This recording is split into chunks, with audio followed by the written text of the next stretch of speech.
السلام عليكم. مرحبا في أمثال وأقوال ناس زمان من أفريقيا.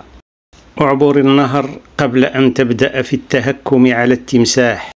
من يثر عش الدبابير عليه أن يجيد الركض. خم الدجاج يظل قصرا ذهبيا للديك رغم عفن المكان.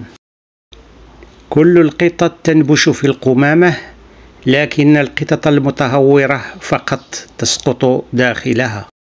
يبت الفهد الرعب حتى وإن فقد أنيابه. رجل بلا امرأة، سلحفاة بلا قوقعة. من تعرض لعضة تعبان يخاف حتى من اليرقة.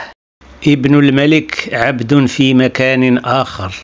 الجبان أول من يدخل المقبرة. عندما يتشاجر اثنان من الفيلة فإن العشب هو الذي يتأدى. حتى الأسد يحمي نفسه من الذباب.